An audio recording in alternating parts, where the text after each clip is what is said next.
So that 3-year relationship, that 3-year relationship was only good for like the first few months. After like the first 3 months, which is like the honeymoon stage and the whole love bombing stage of a relationship, after that, y'all, I got stories. I got 3 years of fucking stories. No cap. I have so many stories that I went through with that man. The stuff he sent me through. You know, I got jail stories. Well, me and him went to jail together for fighting somebody else. And then I have story times where I had to call the police on him and he went to jail. I have stories on how I was fucking homeless dealing with him. Homeless. Me. I was homeless, y'all, dealing with this man. I got stories on how, you know, of course, you know, the baby mama drama. That's a given. Work stories. You know, me and this dude started working together. Like, I was already working there. And I end up getting him a job there. So don't ever do that. Don't ever work with your spouse. I don't care. Y'all don't believe me. Don't take my word for it. Don't take my word for it. But that's why I just don't believe in spouses working together. If y'all are business partners, that can be talked about maybe. But even with that, I just feel like business with pleasure just never works out. All right. That was the worst thing I could have fucking did, y'all. I got so many fucking stories on that. He definitely, y'all already know he cheated on me. He cheated on me multiple times, and I would find out because I would go through his phone. He tried to out-slick me so many ways. Like, I'm talking about, he had females' numbers saved as dude's name, a number saved as like one of his siblings' names, but have his sibling number saved as something else. So if I seen the message, I wouldn't think to look in. I had seen messages where he was telling a girl that I was his roommate. And then I kept breaking up with him, trying to break off the relationship. But at one point we had an apartment together, and mind you, I have children, so it's not easy for me to just put my clothes in a fucking box and get out the door. No, I got my shit to pack, my son's stuff to pack, household stuff to pack. You know what I'm saying? Because I'm a woman, not a little girl. I actually got stuff.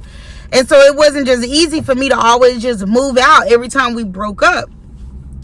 But he would never move out either. So it's like it would just prolong the relationship. And y'all know how it is when a motherfucker be like, oh, I'm sorry, get to kissing on you, then give you some good. Then you be like, okay. You know, so that go on. And then it got to a point where I felt like, Cause it's like he couldn't have been this stupid. I feel like God was just making it obvious. Like, look, you know, like opening my eyes like, look, girl, he is not the one. So stuff just kept happening. Kept cheating on me. We kept getting into arguments at work. At one point, I even slapped him at work. You know, damn near got fired behind that shit. He was not helping me with at least 50% of the bills. Now, you know, y'all niggas want to be like, oh, 50-50. Mind you, I'm not no 50-50 woman. But I will help my man, which means that if the rent is $800, I am not giving you $400 every month for the rest of our life. I'm not giving you half of what the rent is for the rest of the relationship. Whatever the bill, if the fucking light bill is $350, I'm not giving you half of that. If we checking out at the grocery store and that shit is $250, I'm not giving you half of that. You get my drift. I'm not that kind of 50-50 woman.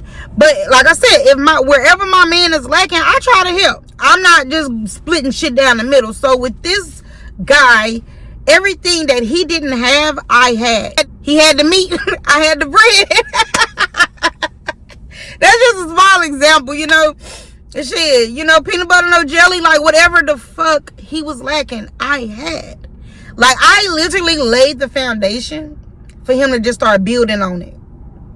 No cap, y'all, I'm not playing. Like I said, it'll be more stories, more details. Some of them will have receipts. But like, I did everything on my part as a woman. And I was older than him. I think I was about 6 years older than him too. So he had a woman that was a little bit older than him. You know what I'm saying? I was willing to help him, show him things, you know what I'm saying, get him started. At 23, he had his first apartment in his name because of me.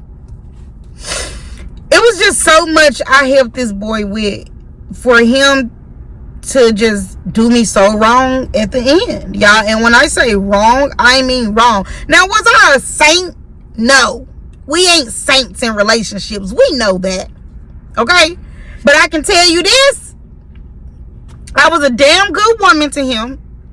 And anything negative that I did do, anything that was unladylike or bad,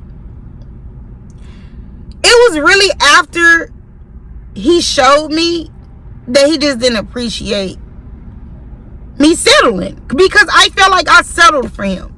If you dating a dude that's a dusty, don't feel bad because you entertained a more well-off dude, because sis, that dusty is cheating on you. He's cheating you out of life. A man that willingly wakes up living with a woman and he doesn't feel bad because he can't pay the rent should tell you something.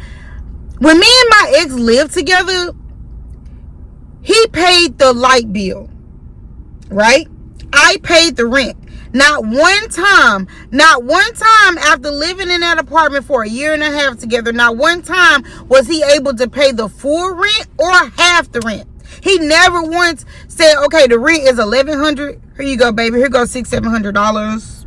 Here you go, baby. Here go $500. He was responsible for the light bill, right? Well, later I found out that he had stopped paying all the light bills. So what he would start doing was he started paying the minimum amount so they wouldn't disconnect the lights. And y'all know what happens is that they add that to the next month and the next month. So one day, something just said, look at the light bill, because I never really looked at the light bill because he was paying it. Y'all, why did I open that light bill and that shit was like $500 and some dollars? So I'm like, why is it so fucking high? So I started looking at it, y'all, and I seen that's what he had been doing. Instead of him calling and paying the $200-300 light bill, this motherfucker call and pay like $50 or whatever, you know? Which I get it. You know, that's for if you got a short check or unexpected things happen. You might have to, you know what I'm saying, split those bills up. But he never once communicated that with me, you know? And mind you, we work at the same damn place. So his actual paychecks was way more than mine. My paychecks wasn't shit. Like, as a waitress, our paychecks are only like $100 or $200, maybe $300. You know what I'm saying? What the fuck is that? But I would make money in tips. So I had even told him, like, hey, and sometimes he will serve tables too and make money. I'm like, when we serve, that's our spending money. But your paychecks that you get every week, you should give that to me, or you need to put that toward the bills. Because, you know, some of y'all men be acting like y'all can't trust y'all woman. If you don't want to hand me your money, that's fine, because that's what I got money for. I can spend my own money. But your money needs to go on bills. You need your money. Yeah, send it to the bills. The bills need your money. You can put that shit on auto pay. You can pay it yourself. I ain't gotta touch nothing. But the point is, men do not want to pay bills. They just don't want to be responsible. Because he could have communicated that with me. We could have figured it out. But I went through shit like that throughout the relationship. He was lying about, like, he had got put on probation and stuff while we was together, right? And supposedly the probation was 9 months, and it turned out that he was on that shit for over a year. Y'all, it's so crazy that he went to jail, going to court one day. And this was the time we was breaking up. Didn't know that he was going to jail this day. Went to jail. And that was the day that, because mind you, he was lying to me saying that he was paying his fees and saying he was doing this and saying he was doing that. But they locked his ass up because they said that he failed to report the last month. And then something about something wasn't paid. But you know how people say. They say that they did this, they say they did that, but the system didn't show. But somehow they still penalized them for it. It happens, okay? So that's his story. He was basically saying, like, he did report, he did this and that, but their system was bagged up from COVID. But really what happened was, when he originally got put on that probation, part of the probation was that he couldn't catch another charge, or he couldn't catch a similar charge. And when I called the police on him because he was acting stupid and he went to jail, that's a new charge. You know what I'm saying? Just in a different county. And eventually, when they got past COVID and stuff, the systems caught up and They caught his ass. So while he was in jail, I went through his iPad, the iPad that I bought him for Valentine's Day. And you know how your iCloud is connected to all your devices. So mind you, I had already called him up before this way, mind you. But something just was telling me that I just wasn't looking right, because sometimes the shit was just too clean. His phone was too clean. The iPad was too clean. And it was just something in my intuition just kept telling me, bitch, it's something, it's something, it's something. So this is going to be another story time on what I seen in the iPad when he went to jail.